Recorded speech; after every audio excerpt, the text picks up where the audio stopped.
एक बार बच्चों कंफर्म करना, वॉइस और बोर्ड क्लियर है सबको? यस। ठीक है।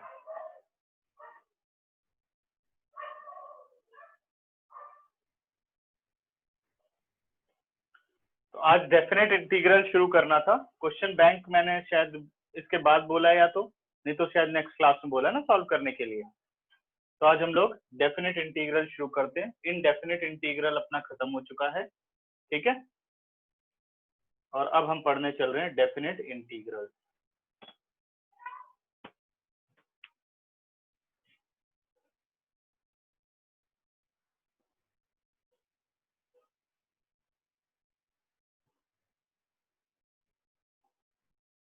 अब डेफिनेट इंटीग्रल क्या है, पहले इसको समझते हैं कि भाई इसकी रिक्वायरमेंट क्यों है। इनडेफिनेट तो समझ गए, बस इंटीग्रेशन करना है। यानी इनडेफिनेट क्या था? Reverse process of derivative.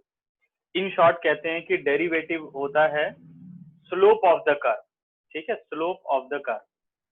यानी y is equal to f x है, जब उसका हमने डेरिवेटिव कर दिया dy बाई डी एक्स, तो हमने निकाल लिया slope of a tangent which touches the curve at any point x, ठीक है। और इनडेफिनेट इंटीग्रल क्या होता है कि अब आपको स्लोप पता है और स्लोप की हेल्प से आपको फंक्शन को फाइंड आउट करना है, भाई किसका डेरिवेटिव किया गया था, करेक्ट। अब जो डेफिनेट इंटीग्रल है वो यूज किया जाता है, suppose y is equal to f x is equal to x square.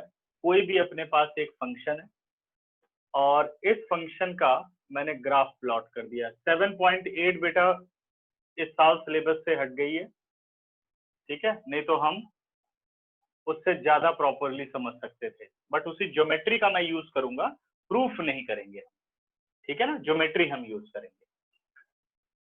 y is equal to f x is equal to x square, ये हमने एक पैराबोला बना दिया, ठीक है। अब ये पैराबोला क्या है बेटे? Continuous through out its domain है। जब आप इनडेफिनेट इंटीग्रेशन करते हो तो इसका आप स्लोप निकाल रहे होते हो, और डेफिनेट इंटीग्रेशन में आपको एक रिस्ट्रिक्टेड रेंज देनी होती है कि भाई इसी रिस्ट्रिक्टेड रेंज में आपको इंटीग्रेशन करना है। और उस रिस्ट्रिक्टेड रेंज का ज्योमेट्रिकल मीनिंग क्या होता है? जैसे मान लीजिए उसने ये कहा कि पॉइंट ए से पॉइंट बी तक आपको इसे इंटीग्रेट करना है, पॉइंट ए से पॉइंट बी तक आपको इसका इंटीग्रेशन निकालना है।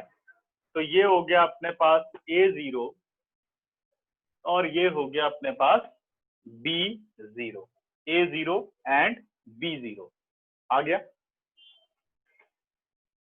सबसे पहली प्रॉपर्टी इसके अंदर है कि जो गिवन फंक्शन है वो कॉन्टिन्यूअस होना चाहिए इन क्लोज इंटरवल ए बी में, वो कॉन्टिन्यूअस है। डिफरेंशिएबल होना चाहिए ओपन इंटरवल ए बी में, तभी आप इस फंक्शन को इंटीग्रेट कर सकते हो from the limit a to b, from the limit a to b f x D x. Integration of this function with respect to x from a to b. तो इसकी क्या ज्योमेट्री है? F x is continuous, f x is continuous in close interval a b, तभी ये symbol लग सकता है। दूसरा, f x is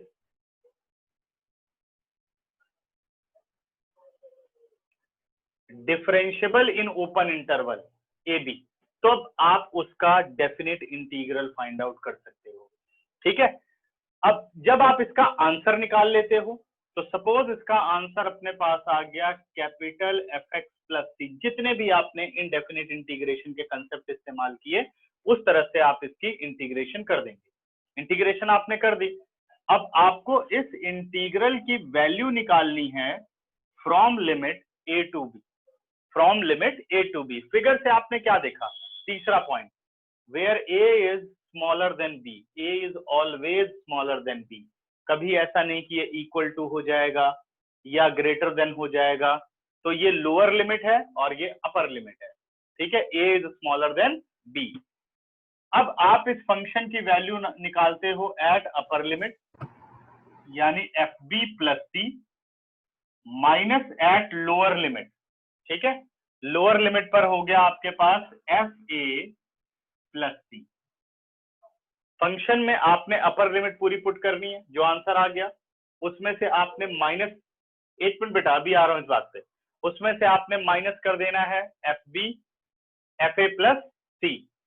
upper limit पे जो आंसर आया माइनस लोअर लिमिट पर जो आंसर आया।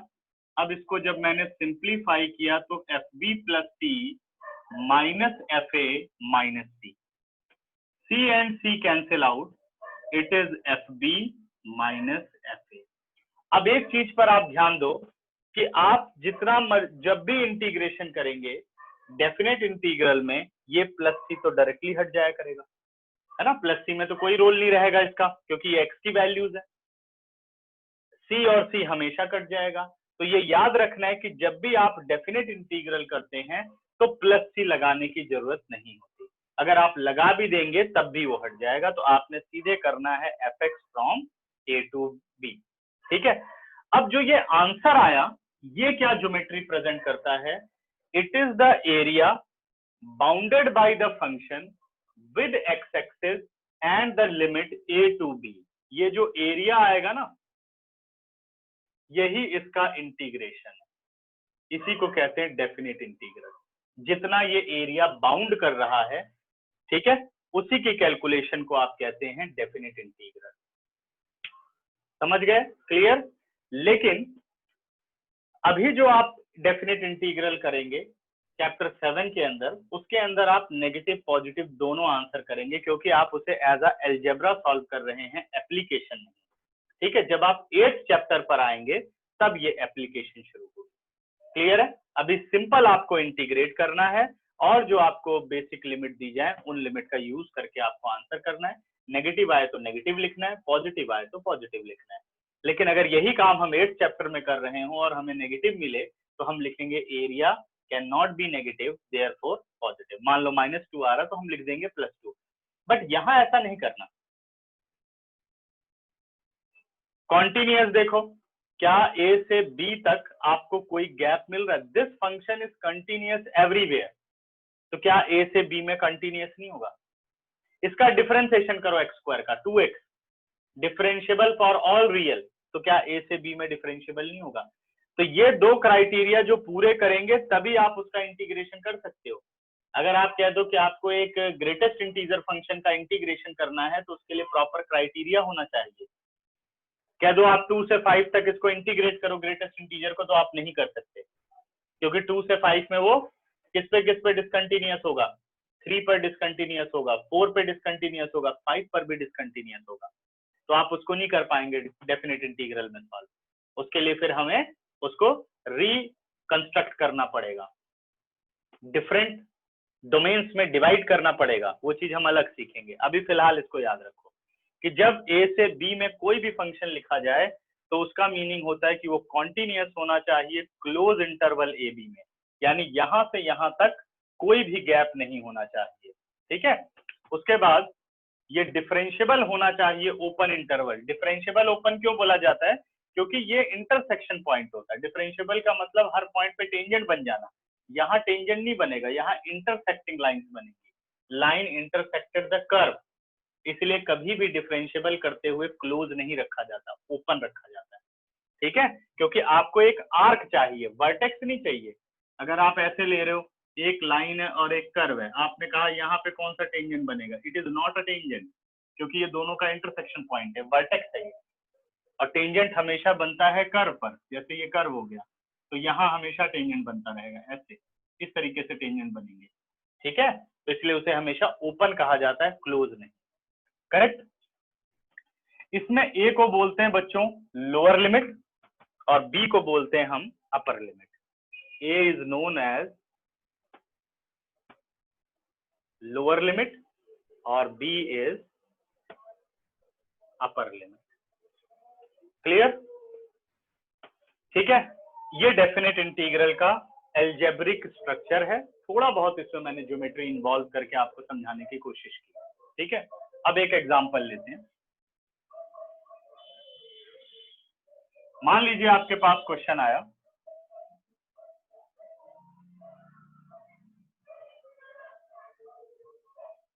I be the integration of 0 to 3 x square plus 5।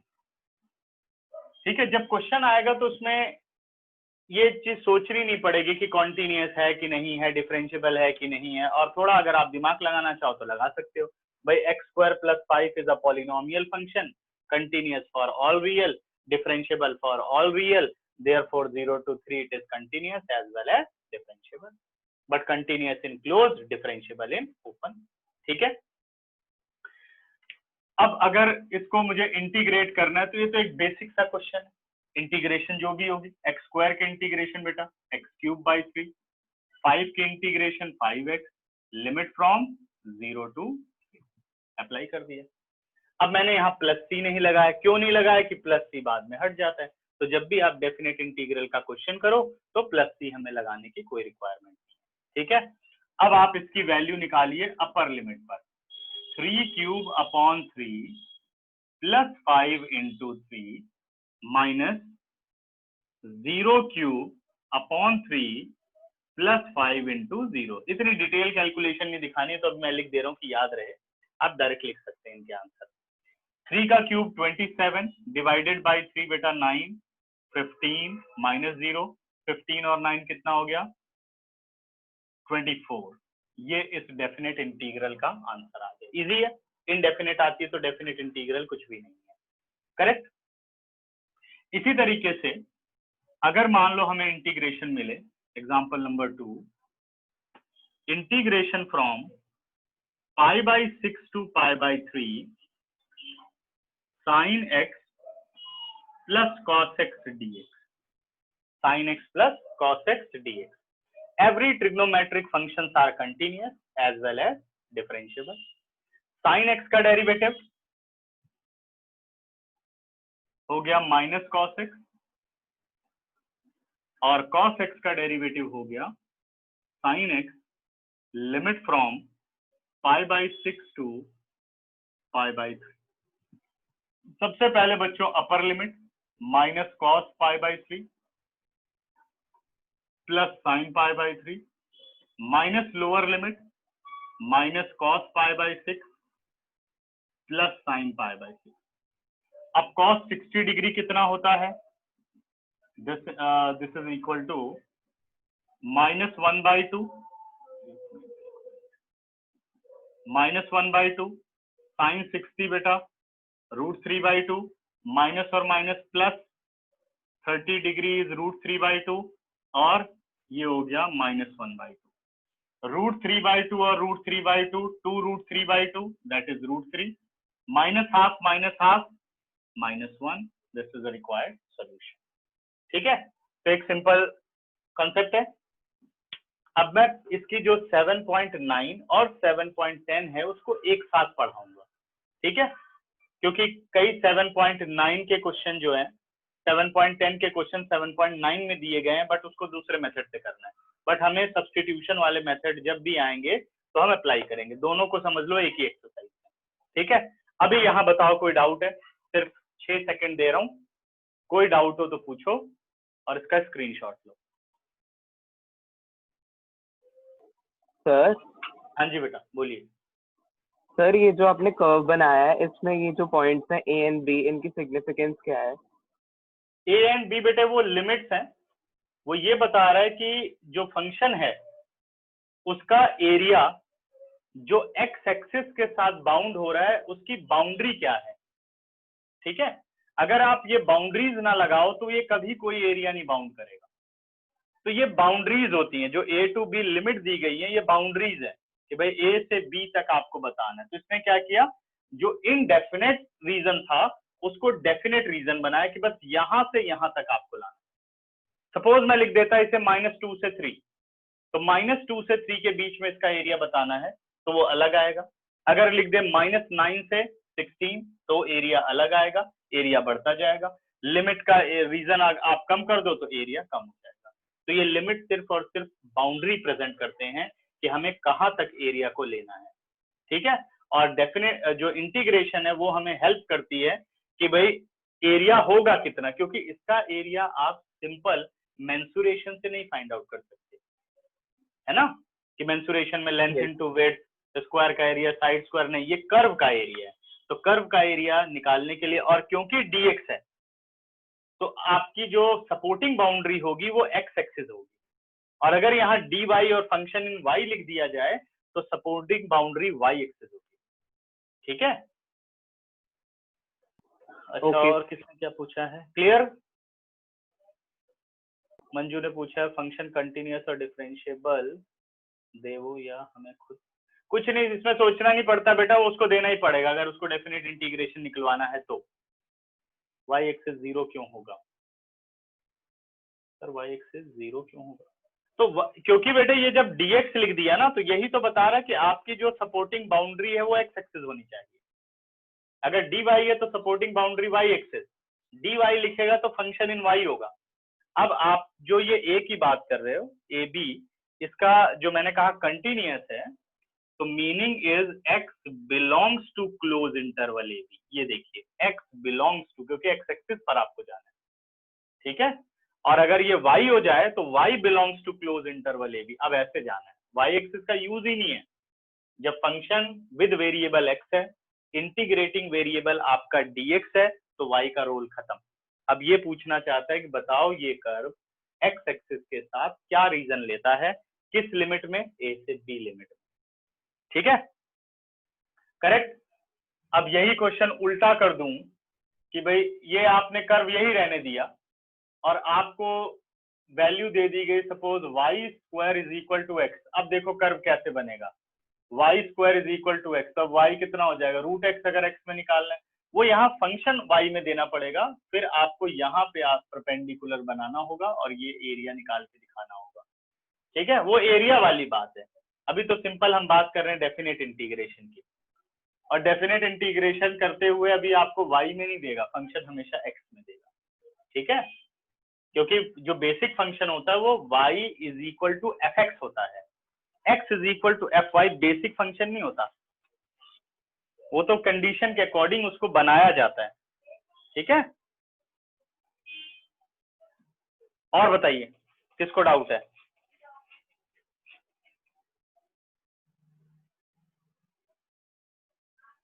तो इरेज कर दूं, सबने ले लिया स्क्रीनशॉट?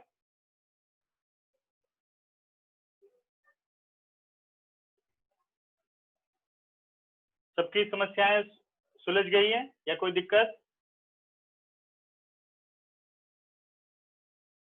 ओके, इरेज कर रहा हूं बच्चों।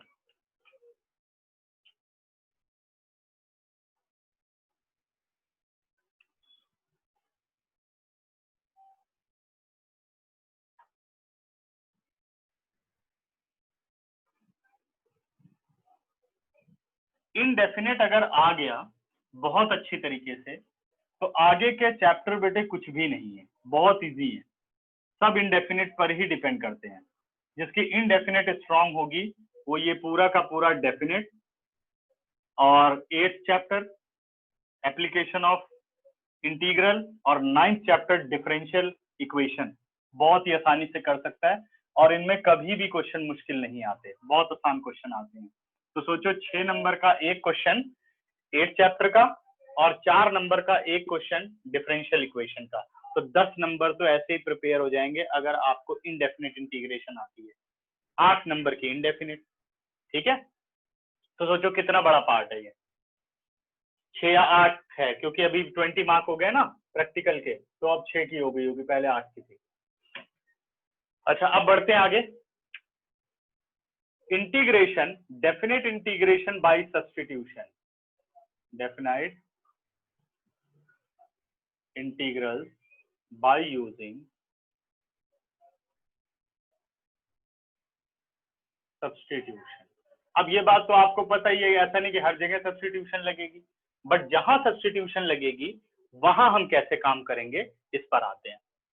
आई be the integration of, suppose अपने पास क्वेश्चन है, एक सिंपल क्वेश्चन लेता हूं, 2 to 3, ठीक है, क्वेश्चन दिया गया 2x upon x square plus 5 dx, कह रहा है इसे सॉल्व करो। 2x upon x square plus 5, ज्यादा डायरेक्ट हो गया, x ले लेते हैं। तो अब ये बात हमें पता है, एक्स स्क्वायर प्लस 5 को टी पुट करके क्वेश्चन को सॉल्व करना है। अब देखो टी पुट करने पर क्या क्या चेंजेस आपको करने होंगे। Put x square plus 5 is equal to t, x square का डेरिवेटिव हो गया 2x dx 5 का 0 और t का कितना हो गया dt। ठीक है, this implies dx is equal to 1/2x dt। Indefinite में आपने क्या पढ़ा था कि अगर आप फंक्शन इन x को t में चेंज करते हो तो पूरा का पूरा जो इंटीग्रेटिंग फंक्शन है वो वेरिएबल t में कन्वर्ट हो जाना चाहिए, और जो इंटीग्रेटिंग वेरिएबल है वो dt होना चाहिए। ठीक है, यहाँ दो एडिशनल चीजें और आ गई, एक लोअर लिमिट आ गई बच्चों, एक अपर लिमिट आ गई। अब दूसरा स्टेप इसमें करना पड़ता है कि लिमिट को भी in terms of T convert करना पड़ता है। ठीक है, चेंज इन लिमिट अभी लिख रहा हूं, बाकी तुम लोगों को लिखना नहीं होता, डायरेक्ट कर सकते हो। ठीक है, अभी सिर्फ क्योंकि पहला क्वेश्चन है तो इसलिए लिख रहा हूं, चेंज इन लिमिट। लिमिट को कैसे आप बदलेंगे, when x is equal to 2, आपने लोअर लिमिट क्या है 2, तो यही मैंने बताया था कि 2 से 3 क्या होता है, x belongs to close interval 2 to 3, तो x की आपने वैल्यू ली 2। अगर x 2 है तो this implies what about t, 2 square plus 5 आपने कहां रखना है, जहां आपने फंक्शन को पुट किया है। This implies t is equal to 9। Lower limit रखने पर बच्चों लोअर लिमिट मिलेगी। ठीक है, आगे आते हैं। Now when x is equal to 3, this implies t is equal to 3 square plus 5। This implies 9 plus 5 कितना हो गया 14। अपर लिमिट रखने पर आपको अपर लिमिट मिलेगी। ओके, अब देखिए क्या चेंजेस आए। वैल्यू अपने पास बन गई। Now integration I is change as lower limit is 9, lower limit से लोअर लिमिट, अपर लिमिट से upper limit, and upper limit is 15। It is x upon t multiply with 1/2x dt। x and x cancel out, 1/2 आ गया बाहर, 9 to 15 1/t dt, और 1/t का integration हो गया log mod t limit from 9 to 15। सही है, correct. अब आप लिमिट को पुट कर दीजिए, 1/2 it is log 15 minus log of 9। अब हम एक ट्रिक और लगा सकते हैं, log a minus log b, it is return as log a by b। और सॉल्व करूं बेटा तो 1/2 it is log 5/3 required solution, plus c नहीं। क्लियर, समझ गए। अच्छा, अब एक और सब्स्टिट्यूशन देखो।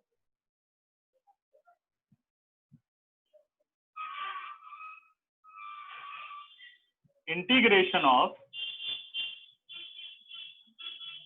sin x अपॉन 1 प्लस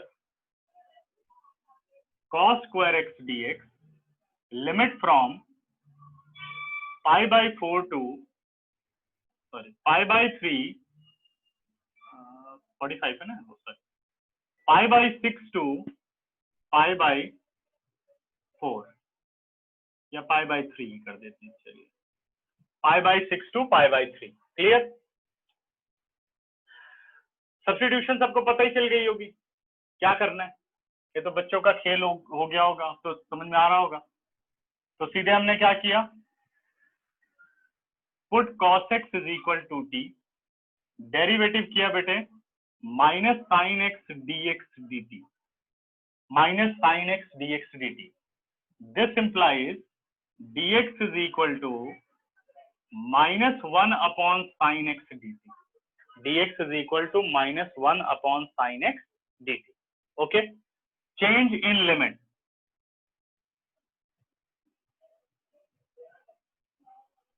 क्योंकि आपने सब्स्टिट्यूशन की है। तो when x is equal to pi/6, this implies t is equal to cos pi/6। अब बताओ cos पाई बाई 6 कितना होता है? cos पाई बाई 6 है √3/2। ये अपने पास आ गई लोअर लिमिट। अब आइए upper limit. When x is equal to pi by 3, this implies t is equal to cos pi by 3. This implies t is equal to 1/2. अब सभी मैसेज बॉक्स में लिखिए इसको बेटा। लॉग वाला अगर ऐसे सिंपल फॉर्म में सॉल्व हो रहा है तो सिंप्लीफाई कर देना चाहिए, मोस्ट सिंपलेस्ट आंसर छोड़ना चाहिए। अब सभी मुझे ये बताओ कि √3/2 बड़ा है या 1/2 बड़ा है? फटाफट मैसेज बॉक्स में लिखो कौन सी वैल्यू बड़ी है।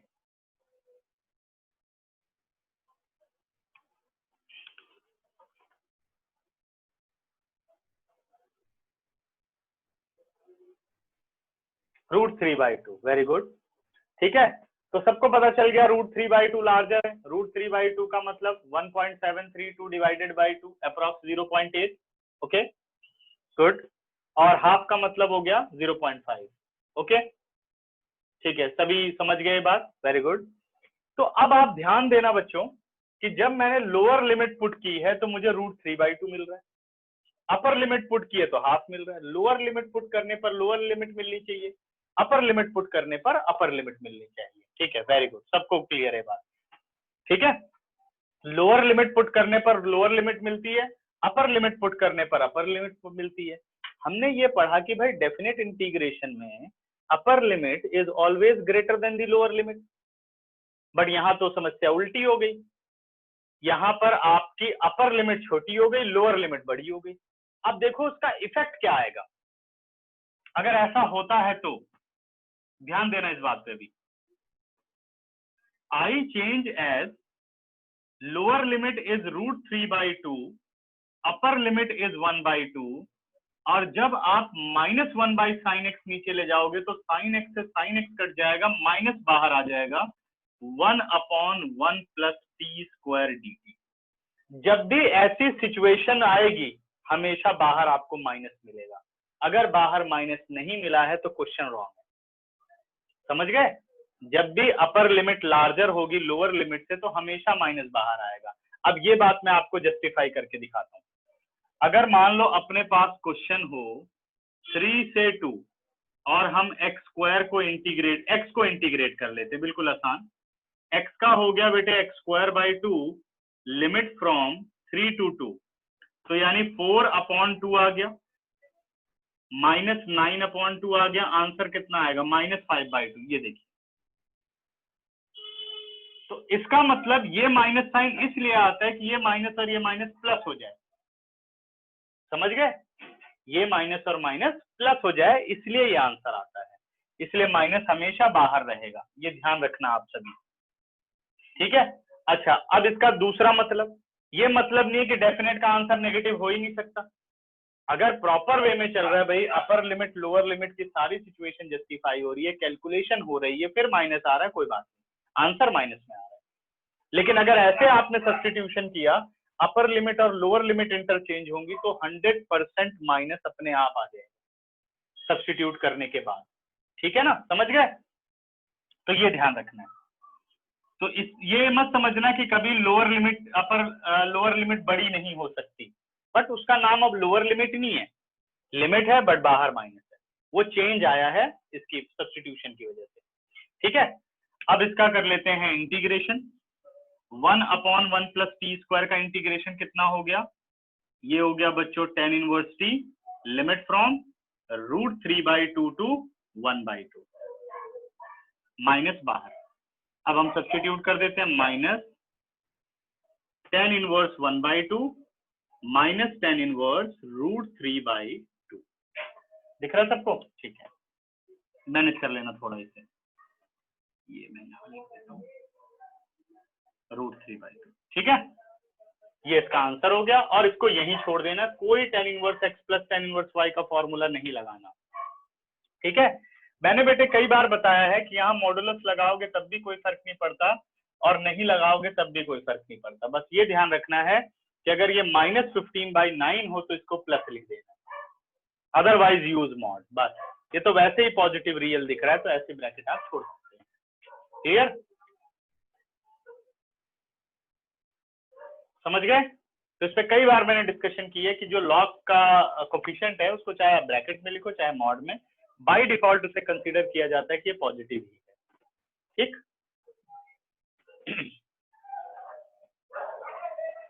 9 + 5 कितना होता है? मैंने कितना कर दिया? 15 कर दिया। ओहो ओहो, कैलकुलेशन गड़बड़ कर दी, रुक जाओ बेटे।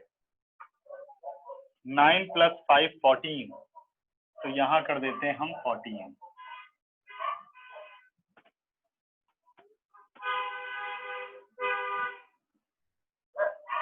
ये हो गया बच्चे 14, आंसर अपना आ गया 14/9, यानी अब ये आंसर नहीं बनेगा। ठीक है, ठीक, और बताइए। अगर -15/9 है तो वो नहीं, -15/9 ऐसा नहीं होना चाहिए। अगर यहाँ बाहर माइनस है तो ऐसा हो सकता है। अगर -log 15/9 है, -log 15/9, log -15/9 नहीं, -log 15/9, देन इट इज 9/15। ठीक है, हाँ जी परी, समझ में आ गया?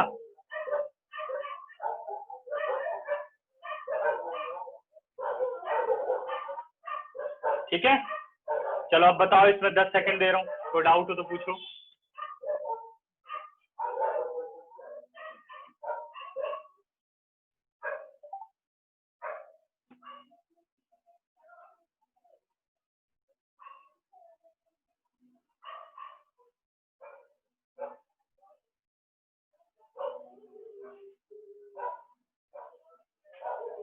स्क्रीनशॉट ले लीजिए बच्चों। इसके बाद सभी पेज नंबर 336 पर आ जाओ। एग्जाम्पल 27 अब हम डिस्कस करेंगे।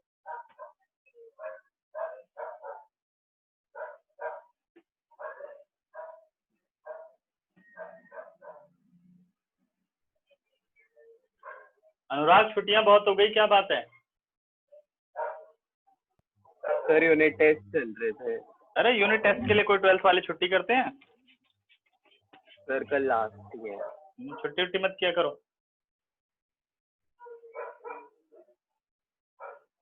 इरेज कर रहा हूँ बच्चों, कोई डाउट तो नहीं?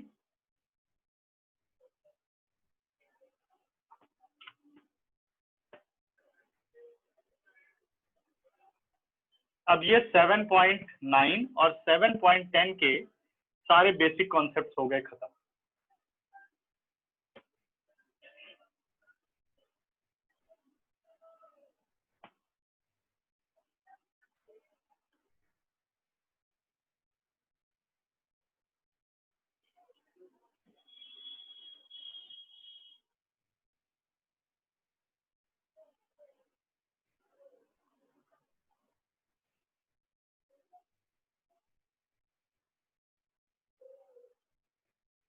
और मैंने बेटा एप्लीकेशन ऑफ डेरिवेटिव का असाइनमेंट शेयर किया है, उसको धीरे धीरे तुम लोग सॉल्व करना शुरू कर दो। ठीक है,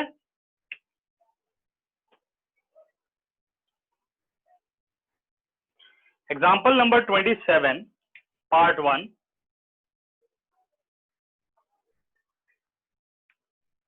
क्वेश्चन कह रहा है इवेल्युएट द फॉलोइंग इंटीग्रल्स। एक मिनट बच्चों,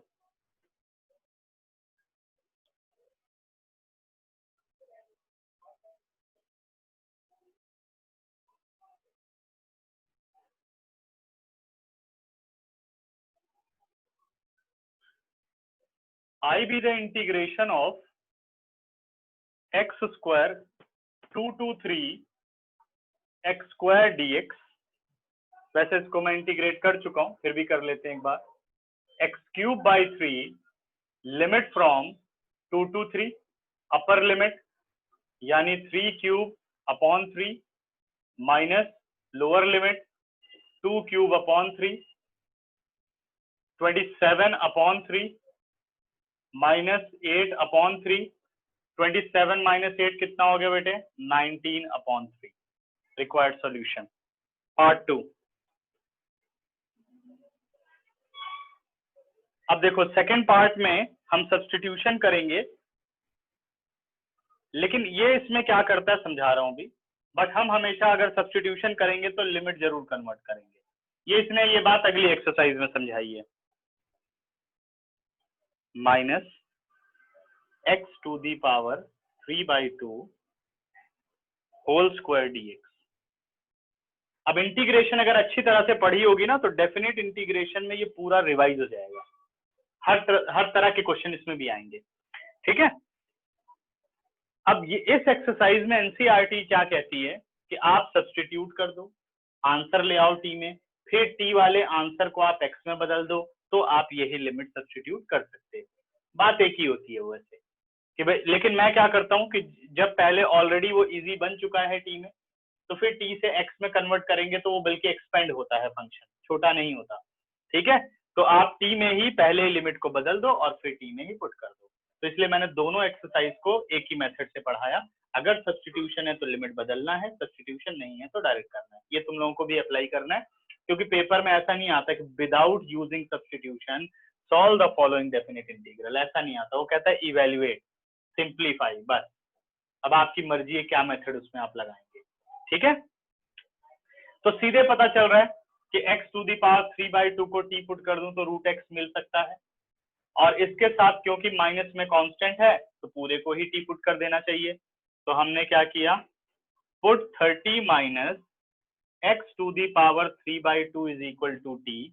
30 का डेरिवेटिव हो गया बच्चों 0, और minus 3/2 x to the power 1/2 यानी 3/2 माइनस 1 dx, t का derivative 1 dt। x to the power half का मतलब है रूट x। ठीक है, x to the power half का मतलब है रूट x। तो अब हम क्या कर सकते हैं, क्रॉस मल्टीप्लाई करते हैं, तो dx कितना आ गया बच्चों, dx आ गया अपने पास minus 2/3 root x dt, minus 2/3 root x dt। अब हम लिमिट को चेंज करते हैं, तो अब मैं सीधे लिख दूंगा। ठीक है, या चलो एक बार और लिख देता हूं, change in limit. When lower limit is 4, तो लोअर लिमिट हमें क्या मिलेगी, जहां आपने t सब्स्टिट्यूट किया है वहीं पर आपको लिमिट को सब्स्टिट्यूट करना है। तो t हो गया अपने पास 30 माइनस 4 इज टू पावर 3/2। 30, 4 का रूट कितना हो गया बेटे 2, और 2 इज टू पावर 3 8, और 30 माइनस 8 आ गया अपने पास 22। ठीक है, व्हेन अपर लिमिट यानी x is equal to 9, then upper limit is 30 minus, देखना यहां पर भी वो चेंज आएगा, 30 माइनस 9 इज टू पावर 3/2। 30, 3 का रूट कितना, 9 का रूट हुआ बेटा 3, ये आ गया 27, आंसर इज 3। देखो अपर लिमिट छोटी हो गई, लोअर लिमिट बड़ी है, और माइनस अपने आप बाहर आ जाएगा तो वो मैनेज हो जाएगा। ठीक है, अब आते हैं इंटीग्रेशन ऑफ, लिमिट को कन्वर्ट किया बेटे, लोअर लिमिट कितनी है अपने पास, लोअर लिमिट है 22, अपर लिमिट है 3, माइनस को मैं ले आया बाहर, रूट एक्स और रूट एक्स को मैंने कट कर दिया, और बाहर लिख लिया मैंने -2/3। ओके, और 1/t² dt, -2/3 t² का इंटीग्रेशन हो गया t to power -2 + 1 -2 + 1 with limit 22 to 3। माइनस ये आ गया -1, माइनस और माइनस क्या हो गया, ये प्लस, यानी +2/3, और ये आ गया t to power -1 that is 1/2, 22 to 3। ठीक है, नाउ सब्स्टिट्यूट अपर लिमिट यानी 2/3, 1/3 -1/22। ठीक है, अब एलसीएम कितना आ जाएगा बच्चों, 3 और 22 का एलसीएम 66, 3 22 22 3। नाउ इट इज 233, 1/3 और 22 माइनस 3 19/33, यानी 19/99। इसका आंसर चेक करो फिर देखते हैं। एक मिनट। परी आप कह रहे हो सर एओडी की बैकअप क्लास दे सकते हो, 11th को पेपर है। एओडी पढ़ नहीं लिया बच्चे? वीडियो नहीं मिली सारी? चेंज मिट।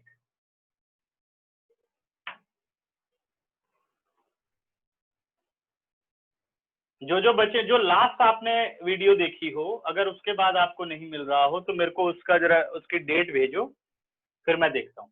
नहीं होगा तब देखते हैं, कोई डाउट होगा तो देख लेंगे। अच्छा, डाउट है जरा एक दो चीज मुझे व्हाट्सअप करके दिखाओ कि भाई ये चीजें डाउट है, मैं पढ़ चुकी हूँ उसके बाद भी, फिर मैं देखता हूँ क्या करना है। ठीक है। अच्छा, अब बात हो रही है, अब दूसरी प्रॉब्लम ये है कि हमने कैलकुलेट करना है लिमिट। लिमिट की कैलकुलेशन नहीं समझ में आई। ओके, तो मैंने पुट किया 30 minus x to the power 3/2 को टी पुट किया। लोअर लिमिट मैंने 4 डाली, तो 30 एज इट इज, एक्स की जगह हो गया 4, 4 इज टू पावर 3/2। तो सबसे पहले अप्लाई होगी फ्रैक्शन पावर। ये बात नहीं समझ में आ रही तो लिख सकते हो 4 को लिख सकते हो 2 स्क्वायर, 2 और 2 कट गया, आ गया 2 is to power 3, that is 8। 9 को लिख सकते हो 3 स्क्वायर, 2 और 2 कट गया, 3 इज टू पावर 3, 27। बस, ठीक है। कई तरीके से कैलकुलेट कर सकते हैं, चाहे रूट बोल लो या पावर चेंज कर लो, अंदर अंदर और बाहर पावर मल्टीप्लाई होती है ब्रैकेट के, वाला कंसेप्ट कर लो। ठीक है, सही है। बढ़े आगे।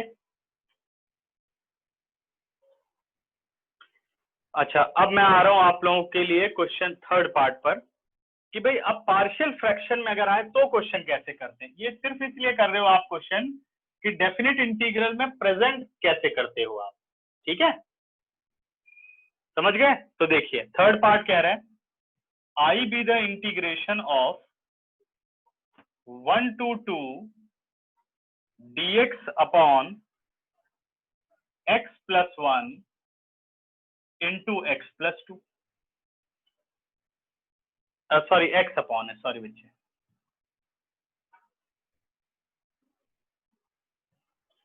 इसे लीनियर बाय क्वाड्रेटिक से भी कर सकते हैं, लेकिन हमेशा याद रखो अगर पार्शियल फ्रैक्शन दिख रही है तो उससे बेटर कुछ नहीं, इजी होता है वो।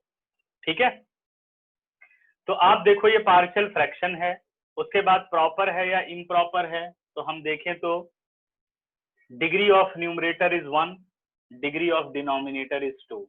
तो degree of numerator is smaller then degree of denominator, therefore it is proper rational function. अगर प्रॉपर रैशनल फंक्शन है तो डायरेक्ट मेथड लगा सकते हैं। तो देखें कौन सा मेथड इसमें लगेगा। तो हम डिनोमिनेटर की तरफ जाते हैं। Denominator has non repeated linear factor, first भी है, non repeated linear factor second भी है।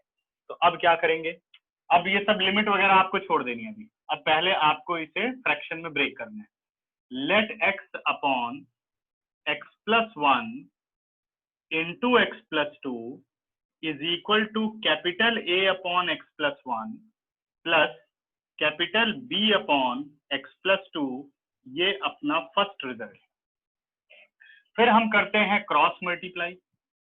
x is equal to capital A x plus 2 plus capital B into x plus 1। अब हम करते हैं coefficient compare, ax a with x, dx b with x। तो coefficient of x क्या बन गए, a प्लस b। तो लेफ्ट साइड में कोफिशिएंट ऑफ x है 1, this is your second equation. Constant पे आ जाइए बेटा, कांस्टेंट हो गया 2a plus b is equal to 0, ये आपकी थर्ड इक्वेशन हो गई। ठीक है, अच्छा चलो पहले इसमें पूछ लो, कोई डाउट हो तो, फिर मैं ये दोनों कॉलम हटा दूं या सिर्फ ये कॉलम हटा के उसे कंप्लीट करूंगा, फिर पूरा करेंगे। हटा सकता हूं, कोई डाउट तो नहीं है? इजी है क्वेश्चन, तो हटा देते हैं।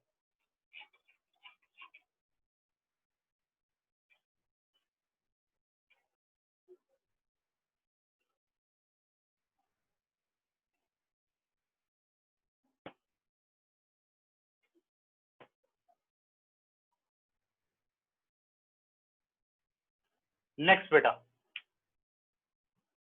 अब अब इसको तो डायरेक्टली सॉल्व कर लेते हैं। ये कर दिया minus minus minus plus B minus B cancel out, answer आ गया minus A is equal to 1। This implies A is equal to -1, value of A और what is value of B, -1 रख दिया तो बी अपने पास आ गया 2। अब आ जाओ फ्रॉम इक्वेशन 1।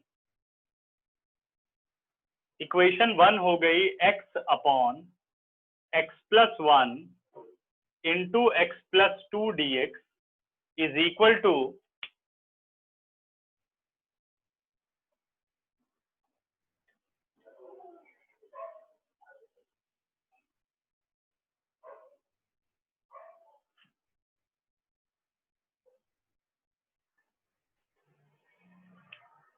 सॉरी बेटा dx ने फ्रैक्शन चेंज कर रहा हूं, इज इक्वल टू a की वैल्यू हो गई अपने पास -1 अपॉन x प्लस 1 और वैल्यू ऑफ b 2 बच्चों बाहर ले लेता हूं 1 upon x plus 2, taking integration on both side. Integration का मतलब definite integration on both side, 1 to 2 dx 1 to 2 dx और 1 to 2 dx। लिमिट वाली इंटीग्रेशन अब आपने ले लेनी है। प्रेजेंट समझ गए प्रेजेंटेशन कैसे करनी है, सॉल्व किया और लास्ट में लिमिट डाल दी। माइनस को बाहर किया बेटे 1 upon x plus 1, it is log mod x plus 1, limit from 1 to 2, 2 as it is log mod x plus 2, limit from 1 to 2. Now substitute upper limit, यानी log 2 plus 1 सीधे लिख दूं 3, चाहो तो mod लगाओ, अब तो ये real number as it is छोड़ दो, minus log 2 plus 2 as it is, ये बन गया आपका log 4, ओके, और माइनस log 3, 1 plus 2। अब ऐसे नहीं छोड़ सकते क्योंकि ये अभी सिंप्लीफाई हो सकता है, तो आप उसे सिंप्लीफाई करिए। ये आ गया माइनस log 3 प्लस log 2। अब यहां से भी ध्यान देना मैं क्या करने चल रहा हूं, log 4 को लिख दिया 2 स्क्वायर और ये 2 आगे आ गया, बन गया 2 log 2।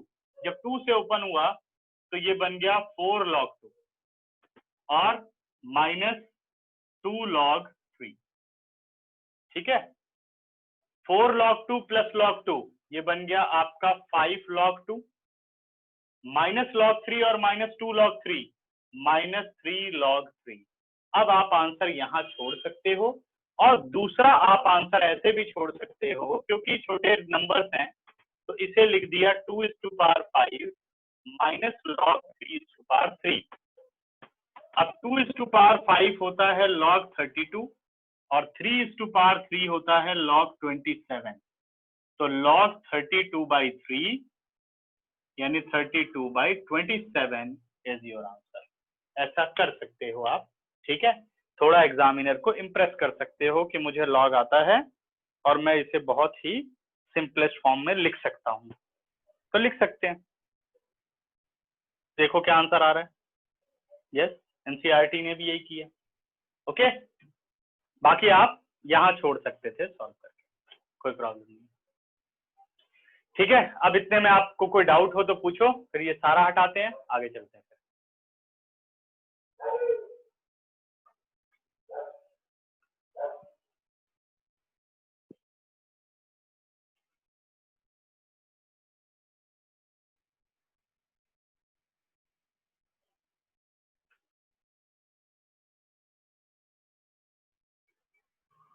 नहीं बेटा, अलग अलग होते हैं। log 2/5 का मतलब है कि कोफिशिएंट जो है वो 2/5 है और log 2 upon log 5 different thing है। उसे आप log 2/5 नहीं लिख सकते ना, log 2/5 को आप log 2 अपॉन log 5 लिख सकते हो, ठीक है। ये आप शायद ये चीज मुझे समझाना चाह रहे हो, नहीं नहीं, वो बेस वाली कंडीशन है, ठीक ठीक ठीक सर। 2 log 4 होगा, हाँ 2 log 4 होगा, बिल्कुल ठीक है। 2 log 4 होगा, तो जो ये log 4 है बेटा, इसको दिख दिया log 2 स्क्वायर, ठीक है, ये ऐसे बन गया log 4 is equal to log 2 square, तो 2 आ गया बाहर, ये आ गया 2 log। तो जब ये इस 2 से मल्टीप्लाई हुआ तो बन गया 4 log। ठीक है, और बताइए।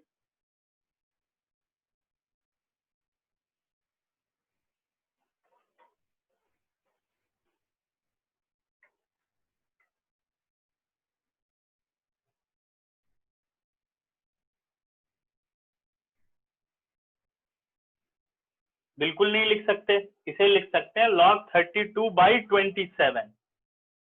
ये नहीं कह सकते कि log 32 अपॉन log 27, उसका मतलब है log 32 डिवाइडेड बाय log 27, और इसका मतलब है log 32 अपॉन, ये आप सॉल्व करेंगे और वहां जब लिखेंगे तो पहले पूरा log 32 सॉल्व करके जो आंसर आएगा उसे, log 22 सॉल्व करके जो आंसर आएगा उसे, फिर उन दोनों को डिवाइड करेंगे आप।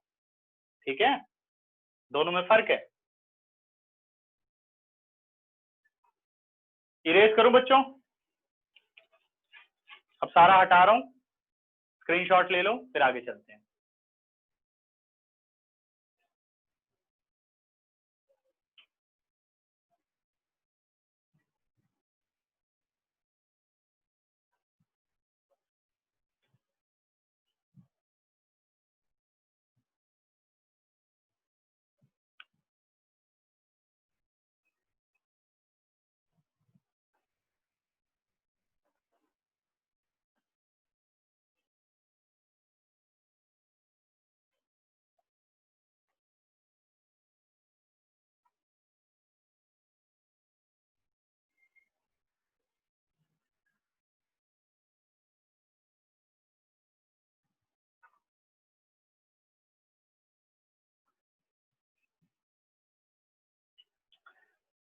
अब आओ अगले क्वेश्चन पर।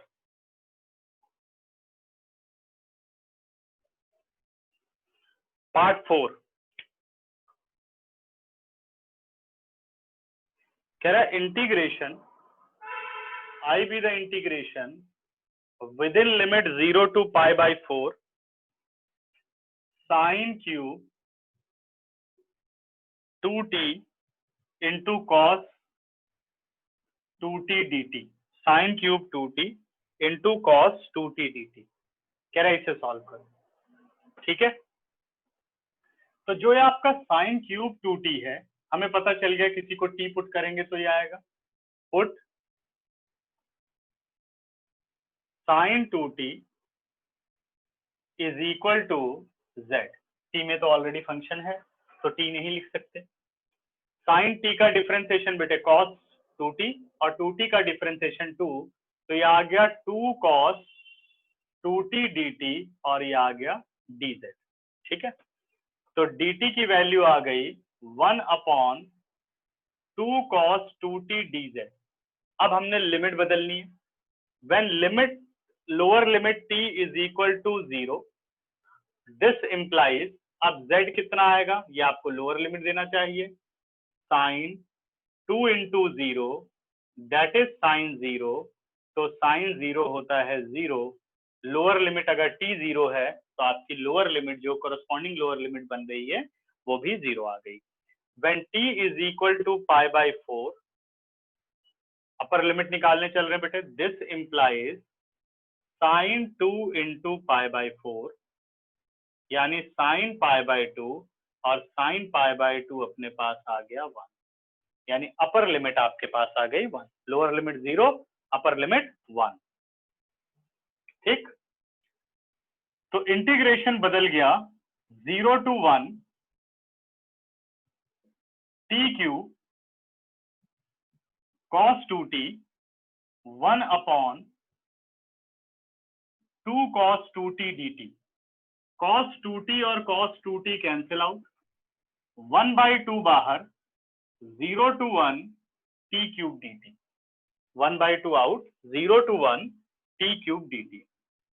1/2 t क्यूब का हो गया t 4/4, लिमिट फ्रॉम 0 to 1, ये आ गया 1/8, पहले 4 बाहर ले लेते हैं, कांस्टेंट पे कोई फर्क नहीं पड़ता, 1/4 minus 0/4, answer is 1/8।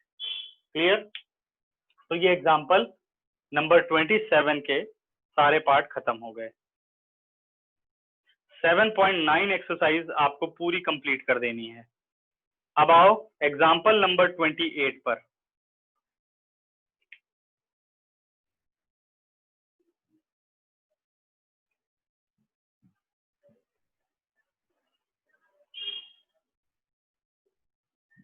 Example number 28 कहता है I be the integration of -1 to 1 5x to the power 4 square root of x to the power 5 plus 1 dx, x to the power 5 plus 1 dx। ठीक है,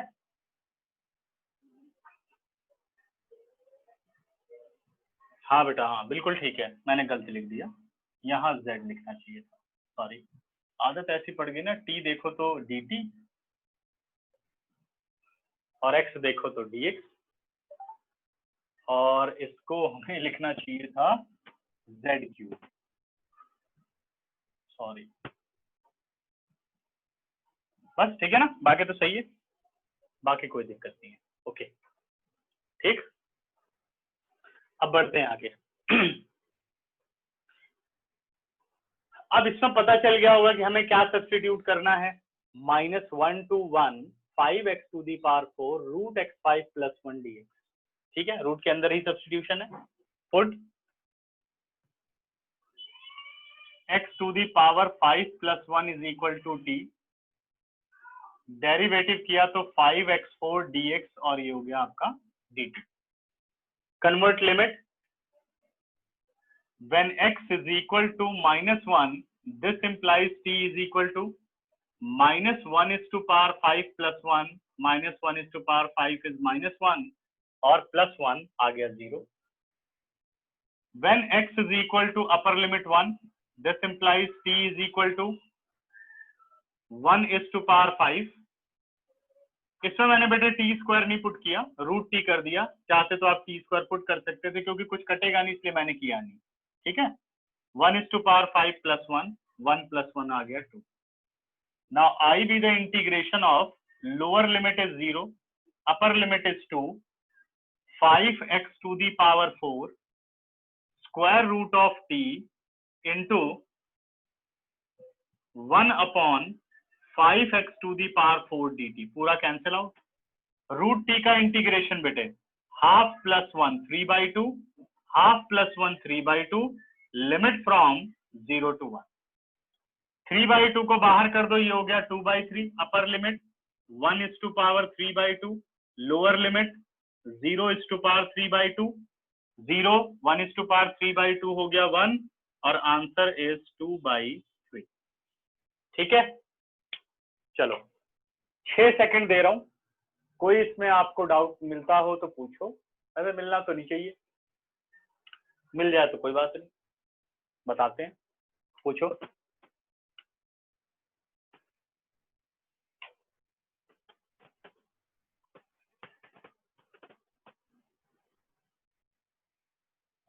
limit क्या थी बेटे, 2 और 0, किसमें, fourth part में।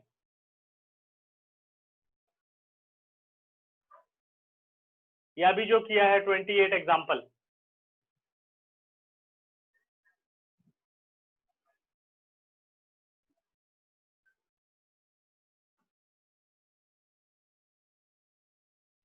इसकी लिमिट तो ठीक है। केशव लास्ट में कहां पर, अच्छा ओहो क्या गड़बड़िया कर रहा हूँ, सॉरी सॉरी सॉरी, 2 है, ठीक ठीक ठीक बेटा, ये आ गया अपने पास 2। अच्छा अब इसको सॉल्व कर लेते हैं, ये हो गया अपने पास 2/3। इसको सॉल्व करने के लिए बेटे इसको लिख दिया √2 और √2 का क्यूब करो तो कितना आएगा, वो आएगा 2√2। आंसर इज 4√2/3, सिंपलेस्ट फॉर्म में। चेक करना आंसर जरा, देखो तो कैलकुलेशन बड़ी गड़बड़ करने लग गया। ठीक है, और बताओ कोई दिक्कत, मेरी तरफ से दिक्कत हो रही है, तुम लोगों की तरफ से कोई दिक्कत नहीं है, इसका मतलब इरेज कर दूं। Clear?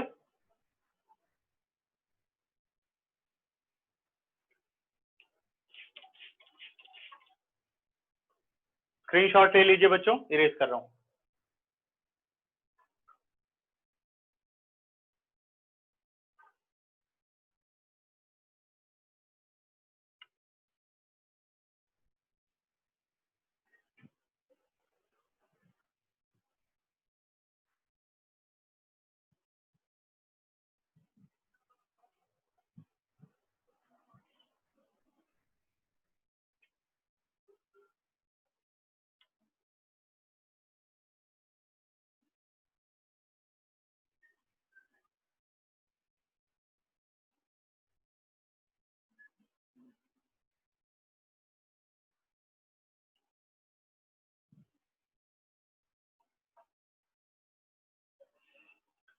Example number 25।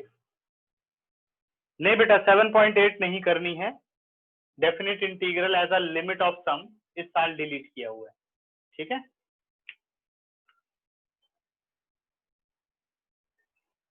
Example number 29 कह रहा है evaluate I be the integration of 0 to 1 tan inverse x upon 1 plus x square dx, tan inverse x upon 1 plus x square dx, ठीक है।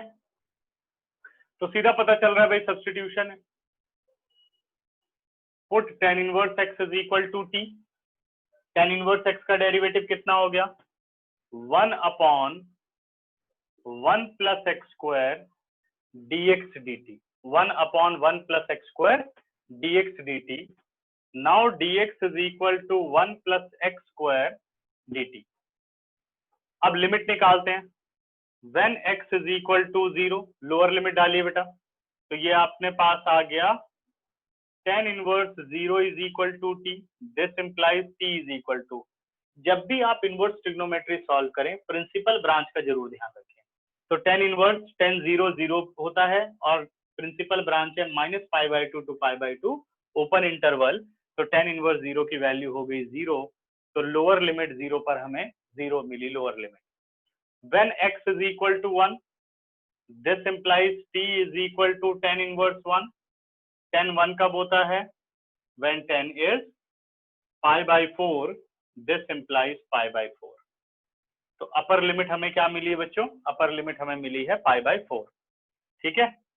अब करते हैं replace, I be the integration of 0 to 0 और π/4, 1 plus x square 1 plus x square cancel out, tan inverse x is t dt, इसको किया t square by 2, limit from 0 to π/4। एक minute बच्चों,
ठीक है। तो 1/2 को ले लेते हैं बाहर,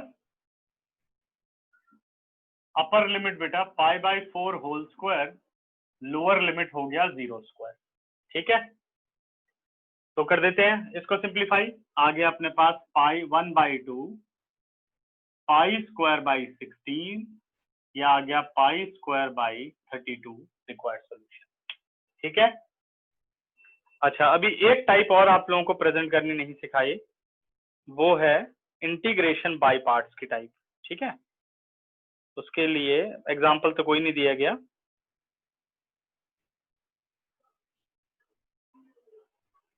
7.10 भी बेटा पूरी होमवर्क है। पेज नंबर 338 पर आ जाइए, क्वेश्चन नंबर 15 डिस्कस करते हैं।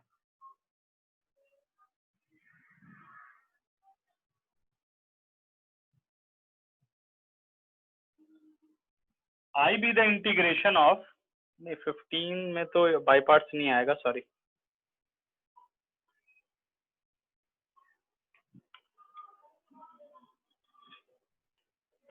क्वेश्चन नंबर 20 करते हैं, ठीक है। 20 I be the integration of 0 to 1 x into e to the power x plus sin pi x by 4 dx, हमें इसे इंटीग्रेट करना है, ठीक है। अब दोनों में डिफरेंट मेथड है, इसके अंदर तो बेटा बाय पार्ट्स है और ये डायरेक्ट इंटीग्रेशन है, तो वही अपना रूल। सबसे पहले इनको ब्रेक कर लेते हैं दो पार्ट में, I1 और I2, और डिफरेंट मेथड्स अप्लाई कर देते हैं।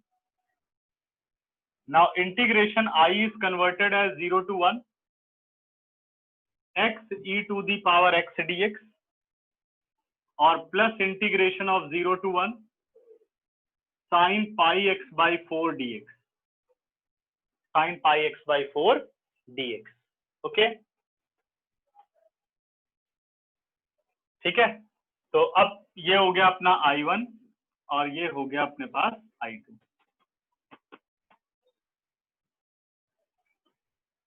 बाई पार्ट्स को प्रेजेंट कैसे करोगे? हर जगह जैसे हम लिखते हैं कि भाई first function as it is, integration of second minus d over d x of first, integration of second whole integration. तो इसका मतलब ये नहीं कि जहां जहां इंटीग्रेशन है सब जगह ये डेफिनेट वाला सिंबल लगाओ। आपने क्या करना है, सिंपल इनडेफिनिट की तरह इसको एक्सपेंड करो। First function as it is, integration of second, derivative of first, integration of second, whole integration, यहाँ थोड़ा ध्यान देना, dx लिख लेना ना दिखे तो, और पूरा ब्रैकेट क्लोज करके लिमिट आपने इस तरह से अप्लाई कर देनी है 0 to 1। मतलब इसका जब आंसर आ जाएगा तब हम लिमिट को अप्लाई कर देंगे, ठीक है। समझ गए लक्ष्य? कोई दिक्कत बेटा?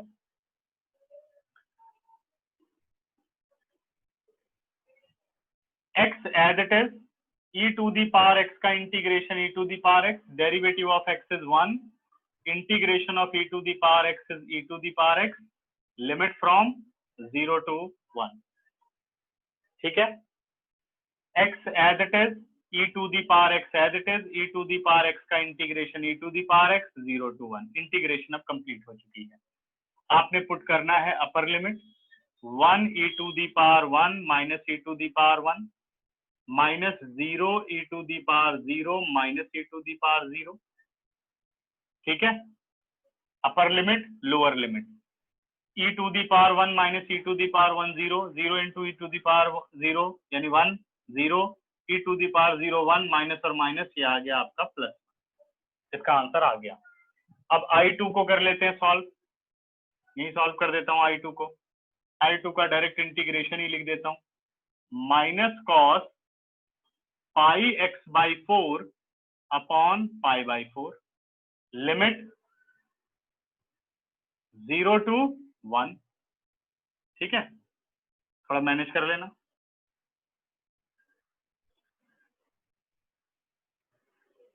माइनस बाहर बेटे ये बन गया 4 बाई पाई, अपर लिमिट आपका 1 है तो बन गया cos pi by 4, lower limit 0 है, it is cos 0, minus 4 upon pi, cos pi by 4 होता है 1 बाई रूट 2 और cos 0 होता है 1, आंसर आ गया। अब I change with I1 plus I2, तो दोनों को प्लस कर लेते हैं, ठीक है, और खत्म। क्वेश्चन कर लोगे? बस मुझे ये प्रेजेंटेशन बतानी थी कि बाय पार्ट्स में आप कैसे प्रेजेंट करेंगे। 10 सेकंड दे रहा हूं बच्चों, कोई डाउट है तो पूछो उससे।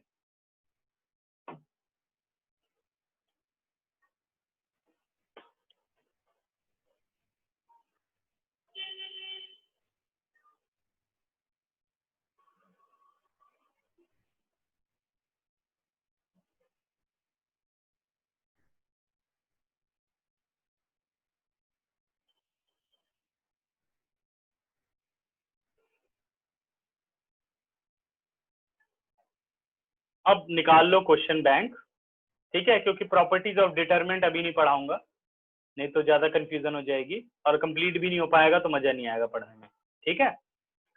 तो यहाँ तक आपको कर लेना है डेफिनेट पूरा, अगली क्लास में हम प्रॉपर्टीज करेंगे, अभी आप लोग क्वेश्चन बैंक लाओ और कुछ क्वेश्चन उसके डिस्कस करते हैं, ठीक है, जो भी डाउट है तुम लोग।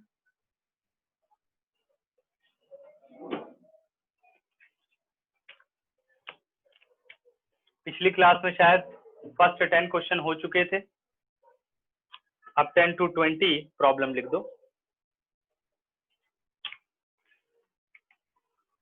लेके बैठे हो सभी या नहीं assignment?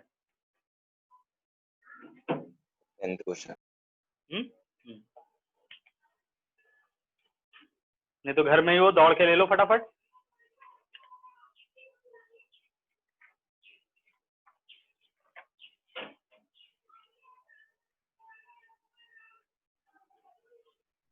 Question number 10, okay.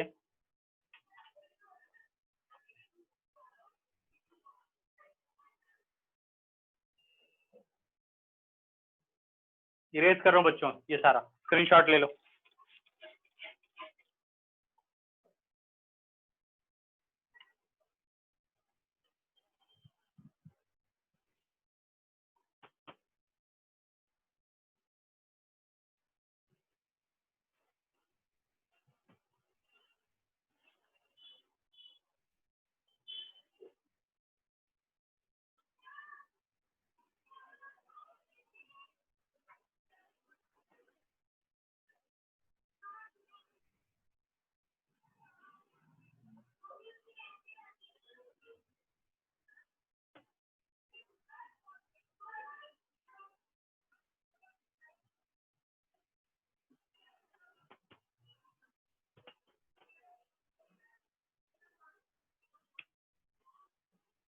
Sir जी कोई कुछ पूछना चाहता है? Yes Manju.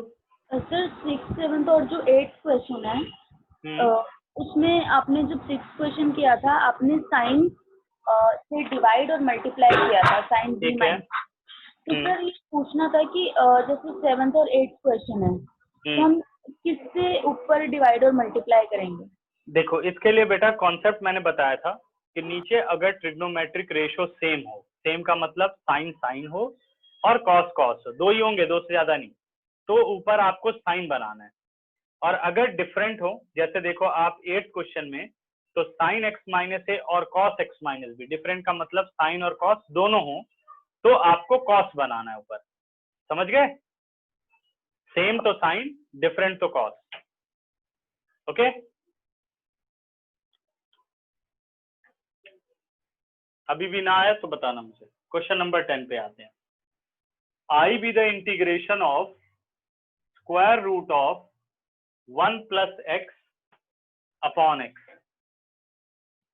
Whole integration D, ठीक है, इसे हमें सिंप्लीफाई करना है। तो जैसे हमने पढ़ा बेटा कि अगर रूट वाली वैल्यू आ जाए तो हमने पढ़ा है कि या तो रूट डायरेक्टली सिंप्लीफाई हो जाए, नहीं तो 1/रूट क्वाड्रेटिक हमें बनाना पड़ता है, यानी रूट को हमेशा डिनोमिनेटर में प्रेफर करना चाहिए।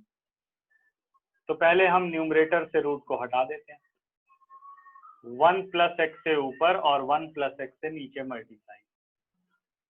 न्यूमरेटर में बन गया square root 1 plus x whole square और डिनोमिनेटर में बन गया x into 1 plus x dx। Numerator से रूट हट गया, आ गया 1 प्लस एक्स और डिनोमिनेटर में क्या आ गया, x square plus x dx। अब बताओ कौन सी फॉर्म बन गई, लीनियर अपॉन रूट क्वाड्रेटिक नहीं बन गई? केशव आगे हो सकता है या करूं सॉल्व?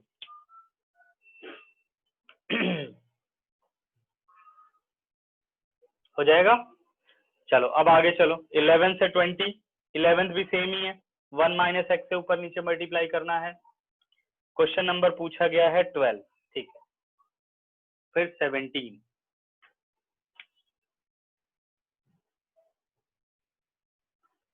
ट्वेल्थ क्वेश्चन कह रहा है I be the integration of root A minus root X whole upon 1 minus root A X D x.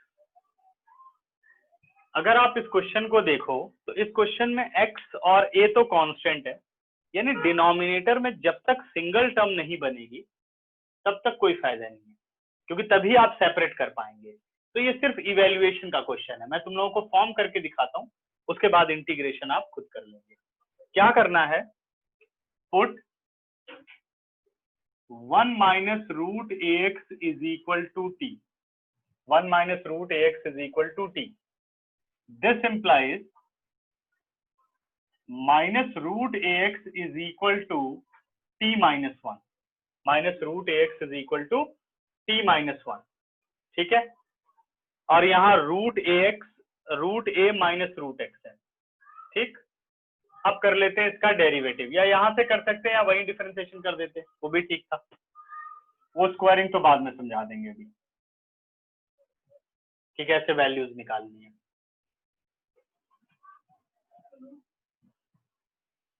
एक मिनट, अच्छा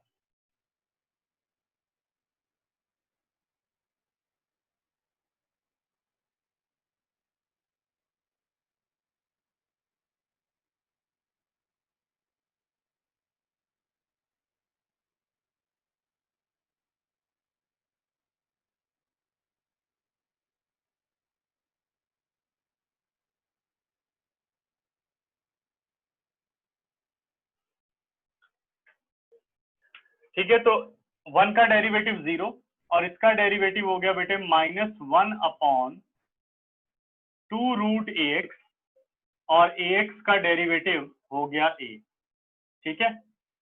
dx is equal to dt, this implies, इसे और थोड़ा सिंप्लीफाई करते हैं, या एक काम करते हैं,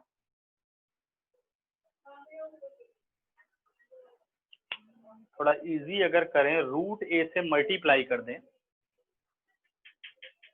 तो रूट ax बन जाएगा, तब थोड़ी कैलकुलेशन कम हो जाएगी। रुक जाओ, ये मेथड नहीं करते इसमें,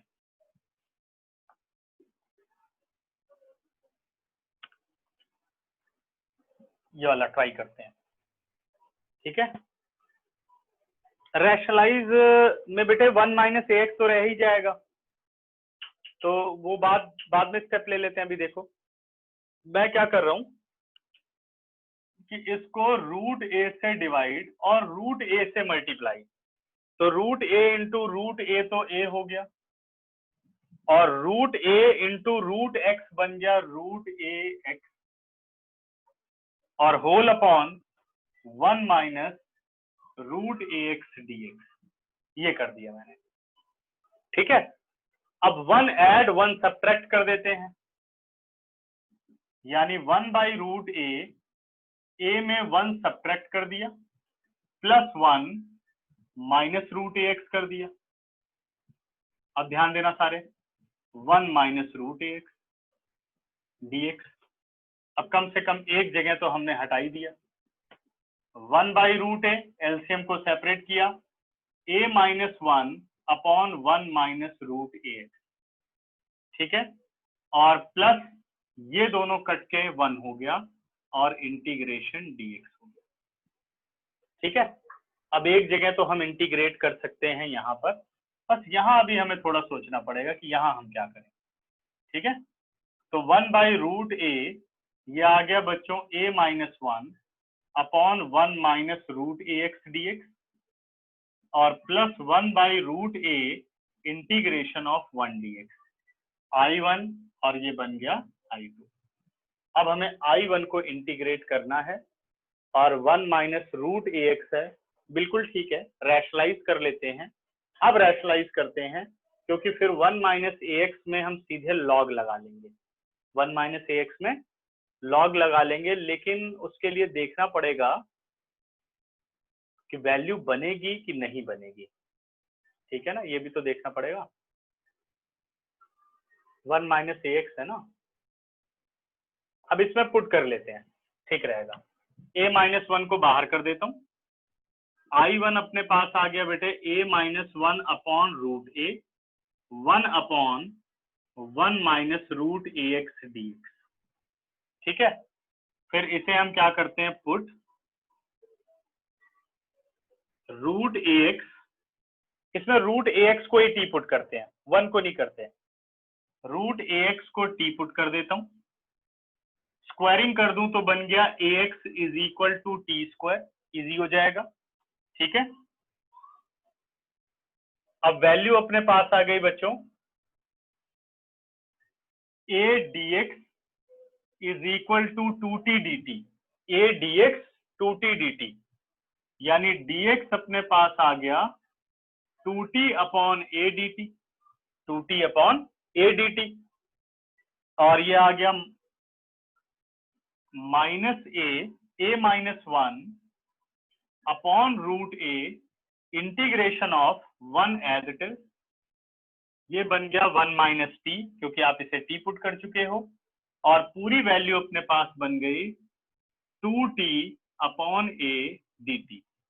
फिर a को 2 बाई ए को हम बाहर ले आ लेते हैं, यानी 2a माइनस 1 upon A root a integration of t upon 1 minus t d t. ठीक है ना, t upon 1 minus t d t. फिर क्या करते हैं, माइनस ले लेते हैं कॉमन, जो ये a माइनस 1 है इसे 1 माइनस ए बना लेते हैं, और नीचे आ गया a रूट ए, और ये आ गया t upon T minus 1 D t. 1 add 1 subtract, 2 into 1 minus A upon root a integration of t minus 1, एक ले लिया, प्लस 1 एक ले लिया, t minus 1 D T. Now separating LCM, 2 into 1 minus A upon A root A, ये 1 हो गया, plus 1 upon T minus 1 D T हो गया। अब इसकी इंटीग्रेशन कर दो, 2 into 1 minus A upon root A, 1 का integration T, plus log mod T minus 1 plus c1।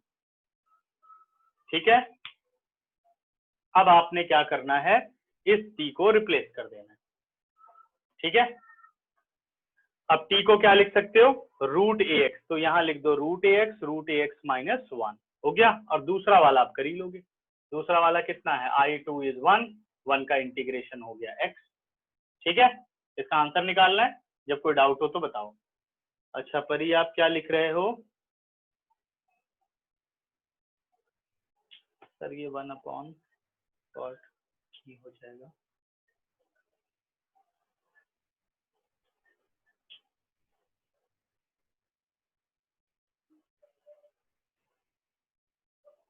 हाँ, क्वेश्चन नंबर 12 में क्या दिक्कत है, मैंने सिर्फ बेटे सबसे पहला काम क्या किया कि मैं न्यूमरेटर में से वेरिएबल हटाना चाहता था, तो मैंने रूट ए से डिवाइड और रूट ए से मल्टीप्लाई कर दिया। रूट ए से डिवाइड, रूट ए से मल्टीप्लाई, तो रूट ए इंटू ए कितना, रूट ए हो गया, root A into root x, A root A x हो गया।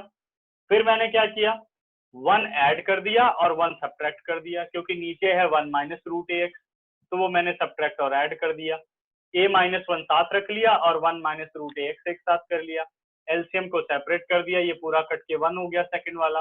फर्स्ट में a माइनस 1 ये आ गया, फिर a माइनस 1 को बाहर कर दिया, ये अपना i1 हो गया, ये अपना i2 हो जाएगा। अब इसमें सिर्फ मैंने इतने को पुट किया, इस पूरे को पुट नहीं किया, जो कि मैं स्क्वायरिंग करके डिफरेंशिएशन इजी कर सकूं, तो मैंने यहाँ पे वो काम किया। तो a dx हो गया और t स्क्वायर का 2t dt हो गया, तो dx आ गया 2t अपॉन ए। फिर हमने वैल्यू पुट कर दी, रूट ए एक्स को t पुट किया हुआ है, 1 माइनस टी 2t अपॉन ए, फिर 2 अपॉन ए को बाहर कर दिया, ये आ गया। माइनस भी मैंने बाहर ले लिया, जो कि सीधा यहाँ माइनस ना लगाना पड़े, माइनस बाहर कर दिया, ये 1 माइनस ए कर दिया, माइनस का effect, t upon T minus 1 हो गया, 1 ऐड कर दिया, 1 सब्ट्रैक्ट कर दिया, सब्ट्रैक्ट वाला इसके साथ यूज किया जो कि डिनोमिनेटर मिल जाए, ये दोनों कट के 1 हो गए, 1 upon T minus 1, now integration. ठीक, चलो 10 सेकंड देता हूँ, पूछो अगर कोई डाउट हो तो।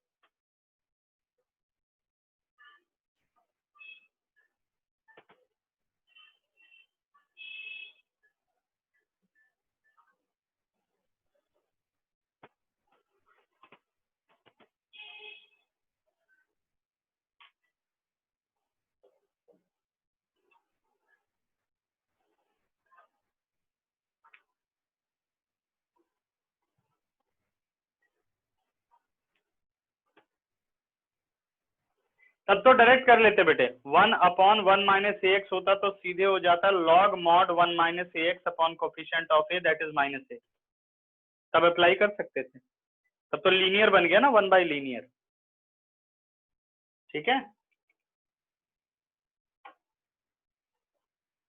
अंकुर पूछ रहा है a-1 को 1 माइनस ए कैसे लिखा। ओके, यहां से जो माइनस कॉमन लिया था बेटा वो माइनस इसमें इंसर्ट कर दिया तो माइनस ए प्लस 1 हो गया।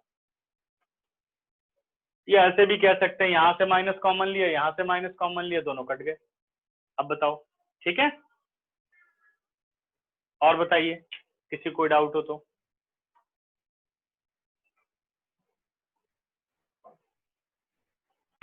क्वेश्चन नंबर 13 में क्या करना है, जो सबसे लास्ट फॉर्म तुम लोगों को पढ़ाई थी, याद है, a sin x plus b cos x upon c sin x plus d cos x। आपने क्या करना है, tan x को बदलना है sin x upon cos x, फिर एलसीएम लेना है, cos x को ऊपर लेके जाना है, उसके बाद अप्लाई कर देना है वही वाली फॉर्म। ठीक है, साइन या cos में से कोई एक हो तब भी ये फॉर्म अप्लाई होती है, तो वो फॉर्म लगा दो, 13 में सॉल्व हो जाएगा। ठीक है,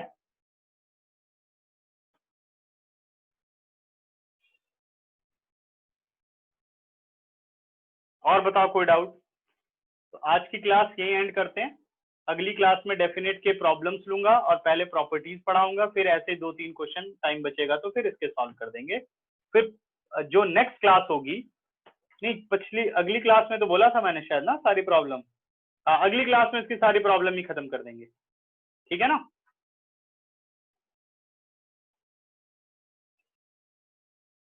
हाँ 7.9 और 7.10 कॉमन मेथड से ही आपको करना है, दोनों समझ लो मैंने एक ही एक्सरसाइज पढ़ाई है, सब्स्टिट्यूशन वाला है तो सब्स्टिट्यूशन करके और सिंपल आया तो सिंपल करके। ठीक है, तो अब मैं क्लास एंड कर रहा हूँ बच्चों। सर, हाँ जी, यस सर एक क्वेश्चन था डिटर्मिनेंट का कि बोलिए बेटा। है, एक मिनट अनुराग, यस बोलो क्वेश्चन। इनवर्स होता है डिटर्मिनेंट, उसका फॉर्मूला क्या होता है सर? सर लाइक डिटर्मिनेंट क्या सर?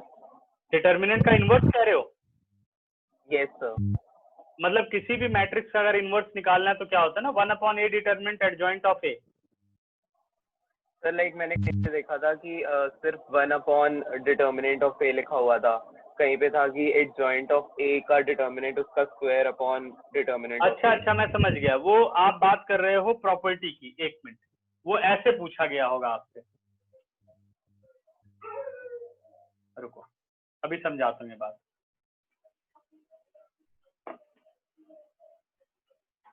वो आपसे ऐसे पूछा गया होगा, ए डिटर्मिनेंट होल इनवर्स, सही कह रहा हूं मैं? yes. ठीक है ना, तो अब आपके पास क्या होता है, A inverse is equal to A determinant into adjoint of A, A inverse into A determinant is equal to adjoint of A, ये रिजल्ट होता है। ठीक है, समझ गए? अब क्या करना है कि जो ये एडजॉइंट ऑफ ए होता है, ठीक है, एडजॉइंट ऑफ ए होता है ए डिटर्मिनेंट n-1, ये एडजॉइंट ऑफ ए का फॉर्मूला होता है। या एक काम और इसमें लिख सकते हैं, a into A inverse is equal to I होता है, identity matrix, taking determinant on both hand. ये भी मेथड है, ये थोड़ा बड़ा है, ये छोटा हो जाएगा। a into b whole determinant होता है a determinant into A inverse whole determinant, ये बात कही होगी उसने। i का डिटर्मिनेंट होता है 1, तो ए इनवर्स होल डिटर्मिनेंट होता है 1 बाई ए डिटर्मिनेंट, ये होगा बच्चे। ये पूछा होगा शायद, है ना? यस सर, एडजॉइंट ऑफ ए का जो डिटर्मिनेंट है उसका square upon determinant of A matrix, तो सर ये वो उससे बन जाएगा ना, तो कैंसिल आउट हो जाएगा, क्योंकि एडजॉइंट ऑफ ए डिटर्मिनेंट होता है ए डिटर्मिनेंट n-1, और ऑर्डर 3 होगा तो स्क्वायर लिखा जाएगा। ठीक है, मेरे को एक बार पूरा क्वेश्चन सेंड करो। सर वो स्कूल के पेपर में आया हुआ था। अभी जो पेपर हुए थे, यस सर, फॉर्म्स में था। अच्छा अच्छा, फॉर्म्स में था। तो मुझे बताओ मैंने प्रेजेंटेशन ये ठीक लिखी है? ये प्रेजेंटेशन थी या ये प्रेजेंटेशन थी? सर नीचे वाली। नीचे वाली थी ना? Yes sir. हाँ, तो उसका यही रूल है बेटे, a inverse whole determinant is 1 upon a determinant. ठीक है, ऐसे ही करना है उसको। और एडजॉइंट में दिया होगा तो एडजॉइंट के थ्रू अगर हमें जाना है तो हम यहाँ पर जब आ जाते हैं, ये रहा 1/a डिटर्मिनेंट एडजॉइंट ऑफ ए, क्योंकि ऑर्डर 3 है, ध्यान देना। तो ये बना अपने पास A inverse whole determinant 1/a determinant adjoint of A whole determinant. Okay, फिर ये बना ए इनवर्स होल डिटर्मिनेंट जो ये है ये के का रोल प्ले करता है। k इंटू ए डिटर्मिनेंट होता है k is to power n, यानी a determinant is to power 3 into adjoint of A whole determinant. अब जो adjoint of A whole determinant होता है ये होता है a determinant whole square upon a determinant whole cube. ये तो नहीं लिखा था सर? नहीं, एडजॉइंट ऑफ ए का होल डिटर्मिनेंट उसका स्क्वायर, लाइक। ठीक है, स्क्वायर लिखा था सर नहीं, एडजॉइंट वाले का। अच्छा, और उसके नीचे डिटर्मिनेंट ऑफ ए था। हाँ तो ये गलत हुआ ना, वो तो प्रेजेंटेशन रॉन्ग हो गई। ये आंसर नहीं था उसमें 4 ऑप्शन में? हाँ सर, ये वाला भी था। यही इसका आंसर है, वो रॉन्ग आंसर है। ठीक है, या तो वो ये आएगा या तो adjoint upon a determinant whole cube आएगा। ठीक है, यस सर। ओके ओके ठीक है। तो अब मैं बच्चों लीव कर रहा हूँ क्लास, फिर दूसरी एक क्लास है।